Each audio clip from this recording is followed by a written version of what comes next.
All right, we're taping this late. It is 10:04 p.m. Pacific time. Wosny Lambre is here. Big Woz. What up, awake? BS?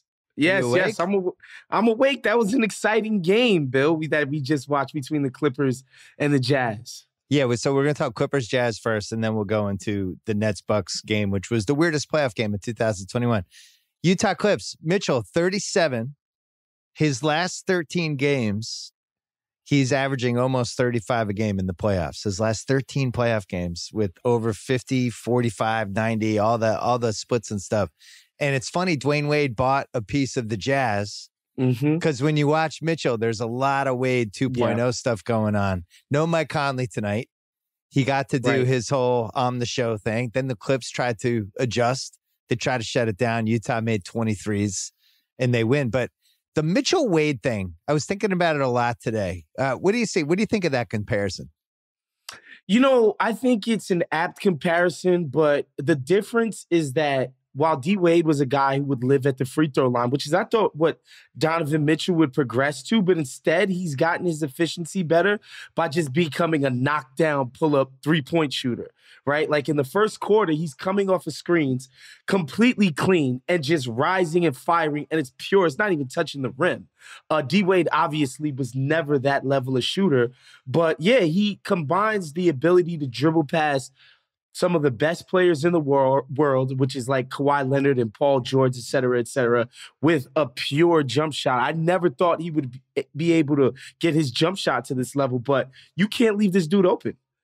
I agree. And the reason the Wade thing's interesting is Wade comes up, he's in the 2003 draft, comes to prominence in the 05 season, second year, and then rides through, wins the title in his third year. And he's like a 28 a game guy at that point, getting in the line a lot. But they weren't shooting threes like that back then, you know, and your priorities when you were a guard in the 2000s were you're trying to get to the basket, you're just trying to get good shots. And then you saw Kobe and T-Mac, guys like that, try to add the three. T-Mac always had it, but Wade just never added it. And it was, as you look at the second half of his career, it's why the first half of his career was so much better than the second half of his career.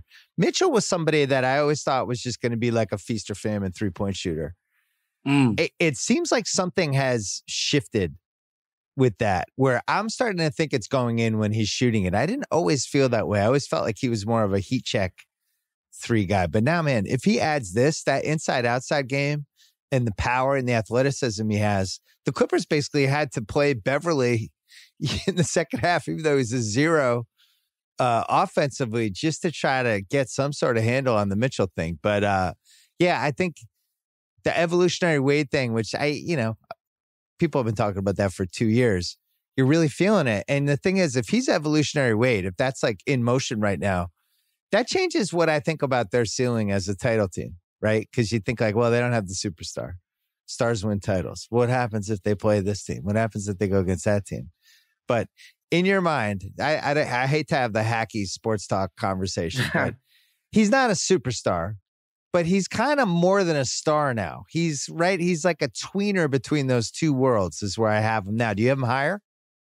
I think he's definitely knocking on the doorstep, right? And I will say, Bill, on my maiden voyage on the BS podcast, you asked me who the players were to watch going into this postseason. And I'm just going to pat myself on the back for bringing up Donovan Mitchell. And I will say that. But, to me, the true mark of any superstar is you see the tide flowing for another team. They get a turnover, a dunk. They make a three. All of a sudden, they got 7 points in a minute and a half, and your superstar does something to stop it. Whether that's Steph pulling up from 30 or KD just straight up rising and firing over anybody who's guarding him, or D Wade, like just straight up, I'm going to get to the line right now. I'm going to stop this run by putting my head down, getting to the line. Donovan Mitchell is becoming that kind of guy where, like, the tide sort of shifts against his team, and he's like, all right, give me the ball. I'm going to make something happen. And to me, that's the truest mark of a superstar. Like, you can just stop a tidal wave by yourself. And he did that tonight. Yeah, Durant did that in the first game, which we're going to talk about later, when he hit 3 of the craziest shots in a row in crunch time. And it was like, oh my God, is this the best player alive right now? Right. And then Bruce Brown's like, Kev, I got this. we'll get to that. We'll get to that later. But so in 06, Dwayne Wade was second team All-NBA. We did not think heading into, like, as he was finishing that third season, we knew the Heat were good, but it still kind of felt like Shaq's team. It was kind of unclear who was Batman, who was Robin. Then the playoffs happened, and Wade's just like throws it on his back. And we didn't really see it coming. We didn't expect it. We thought all these other guys were going to be in the title game. Kobe was killing it that year. The Suns, we were right. That was a really fun Suns team that year. And then then Dirk went to a whole other level, and then Dirk became the story. It's like, oh my God, Dirk. This is the best scoring forward we've had since Larry Bird. Then all of a sudden, Wade was the guy. And it happened so fast, your head was spinning. It is set up for Mitchell to do that. I don't know if he has it in him, but it's set up. You think, like, if they get through this Clippers thing, they're in great shape now. They're up 2-0. Then you go next round, playing the winner of Suns Nuggets, which is pretty certain it's going to be the Suns. The Suns, yeah. Yeah. And you look at the Suns, and they'll throw some dudes at him, but it's going to be a good matchup for him. You know, they'll throw some size at him, but ultimately, like Chris Paul, Devin Booker, they're not going to be able to really shut him down. They'll throw Bridges at him. They'll give some Crowder. They'll try to mix things up. They'll play zones, but this is set up for him.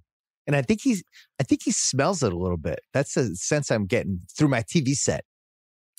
Yeah, he has the look, Bill. He's like, the look. Way he has the look. The way he came out in the first quarter, just hyper aggressive, and was like, if I get an ounce of daylight, I'm rising and firing. Like there was no question that he knew what he wanted to do, specifically because of Zubac playing that extreme drop coverage. He's like, all right, Rudy's famously Utah fans, I know, screen assists and all of that, but he is the best screener in the NBA, right? So I know my guy's going to plant this dude, whoever's guarding me, and Zubac is going to be all the way back there. I have the confidence that I can make the shot, and he came out and he did that. And also, Bill, I think most importantly, it's not just that he wants to do it and that he has the talent, is that this is not your daddy's Utah Jazz. The amount of shooting and spacing they could surround this dude with around that Rudy pick and roll is like none other. They're not going to go down this year because they made brick after brick after brick after brick like they did for so many postseasons in a row. This team can score. They put the ball in the hoop. And so the pieces fit around him. Hopefully Conley can come back and give them some modicum of a secondary creator / ball handler so that Mitchell isn't wearing down at the ends of games because he's being completely relied upon for perimeter shot creation. I think it's just he wants it. When he first came in, he was one of those guys that kind of had blinders. He wasn't much of a playmaker, but now he finds guys. I just think everything is coming together for him at the right time. They're an interesting hybrid team, right? Because Conley's out. And when Conley is out, a lot of the ball movement, a lot of the stuff that makes them special, all these different little things, these pick and rolls they can run with him, the way the ball moves, fast break stuff, they lose that. And they kind of veer a little more toward the hero ball side, right? Whether it's Mitchell, Clarkson can come in and take over for 6 minutes. I think when Conley's back, that's when you see kind of the two worlds they can live in, where they can do this beautiful ball movement thing and make 23s in a game, which they did tonight, ironically. But then they can also have the clear out, this guy's got this. And they have two of those guys. And kind of 2.5, because I feel like Bogdanovich can sometimes channel that for like 3 minutes, right? And the other thing with Bogdanovich, I don't understand it, but the rap on him, I remember the Wiz Celtics, that playoff series a couple years ago, 2017 maybe, when the Wiz traded for him. And he's one of those guys you think is terrible on defense, but then you watch him, he's like, he's not that bad. He tries hard. Then he had the moment against LeBron. You watch him tonight against Kawhi, Paul George, and it's like, is this guy good at defense? Like, can we have a ruling? What's the deal? Yes. He's white and he's good at perimeter defense, Bill.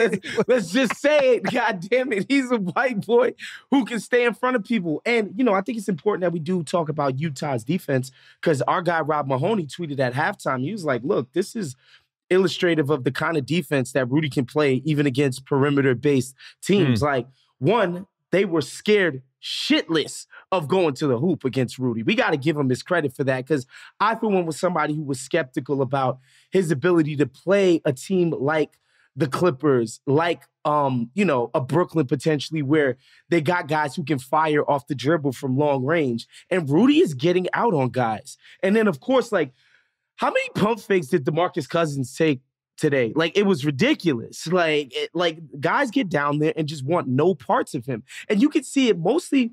The ultimate respect that's paid, Bill, is when he's out the game. Paul George is just going downhill the entire time because he's like, shit, Rudy's out of here, and I'm going to do whatever it takes to get to the basket because otherwise I won't have an opportunity to do this.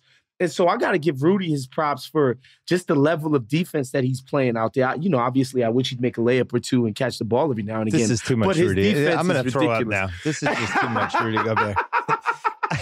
Though, did you notice, like, with 2.5 minutes left, 3 minutes left, Beverly was in there he had a I got this drive and he drove to the thing. Yeah. Rudy wasn't in position and he just had to do a little flip shot and he kind of hesitated. Of course. And it's like, those are the plays where doesn't count as a block, but it's kind of a block because this guy had a 3-foot shot that he kind of overthought and then he ended up flinging it on the against the side of the rim. Now let's criticize Rudy just because it's fun to make fun of him and the Jazz fans get bent out of shape. Has there ever been a less entertaining player mic'd during a game? They had one part where they just showed him and he wasn't even saying anything. They just ran 6 seconds of silence. It's like, what is this? Look. It wasn't the best sound, but do we rather that than LeBron in his fake ass, like one of his first Laker games where he's like, if your brother's on the floor, you pick him up. Like, we got to pick a side here. We want guys faking the funk like LeBron or just Rudy. Like, he's obviously a guy who doesn't have much to say. It was like, we've mic'd Michael Myers tonight. The killer from Halloween. He's just going to heavy breathe. I definitely, ESPN, maybe mic somebody else next game. I don't know if Rudy has a lot going on. It's just fun to tease him and make fun of him. And then the Jazz fans react like soccer moms, which is also great. I love that too. I get it. I get it. Because look, Rudy took some ridiculously unfair criticism when the COVID thing happened. Like, he really did. There was talk about, like, should we kick this guy out the league? Like, that was actual stuff Do they have that to people trade were him? saying. Yeah. They were literally blaming this guy for a global pandemic. Like, Rudy Gobert, it was ridiculous, right? The hysteria around it was ridiculous. So I understand the protection of Rudy Gobert. But come on, man. The guy's been kind of a ninny at times in the past. But I will say tonight, the first 2 games, he's been great on defense, and it's what he's known for. And, Bill, I don't know if you've seen this on the internet. There's a little bit of Rudy Gobert, future Hall of Famer talk sprinkling around the internet, just around how dominant the guy's been at defense. It's like, if he continues on this path, we're going to have no choice but to put this guy in there. Your face right now is saying a lot.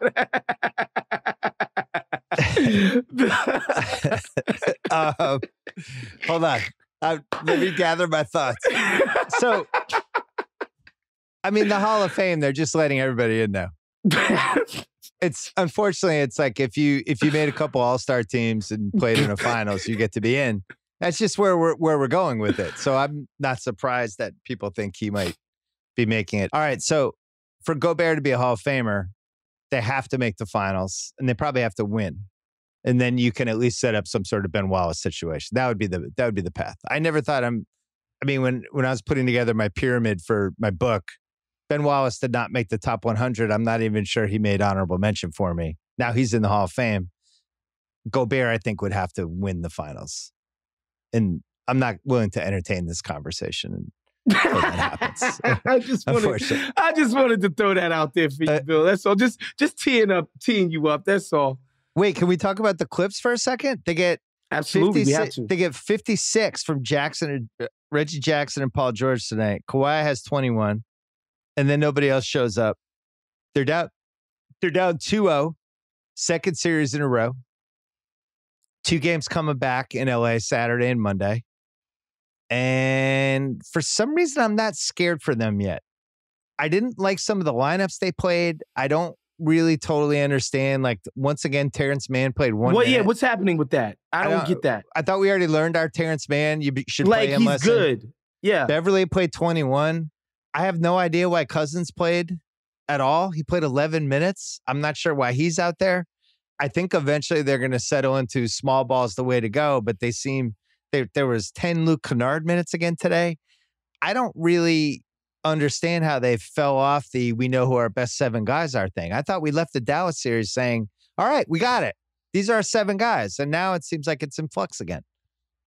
Yeah, I don't understand the Terrence Mann of it all. Reggie Jackson erupting, making me look like a complete doofus for saying, why is Reggie Jackson just in the last series? But I think the main problem for them, Bill, is, look, they got back into the game by getting into the zone and muddying it up. But the problem with that is that Quinn Snyder is one of the best tactical coaches in the entire NBA. He's going to figure out how to beat your rinky-dink zone in game 3. That's not something you're going to be able to rely upon. They're going to find open shooters. That's not going to work. I think the main problem is like they don't know what to do with Spider Mitchell. That's what scares me for them. Now, if you tell me they're going to dedicate themselves to small ball and be like, look, we're not guarding Spider anyway. Let's maximize our offensive output because this is the best version of ourselves is Batum or Morris at the 5. I think, and again, Ty Lue, when push comes to shove, he always goes offense first. So I wouldn't be surprised if that's what we see them do in game 3. But I'm a little worried for the Clippers because I did pick them before the series. I just didn't think they were going to have this much trouble with Donovan Mitchell to where, halfway through a game, they're getting creamed and they're just like, all right, let's play 2-3 zone to switch this thing up.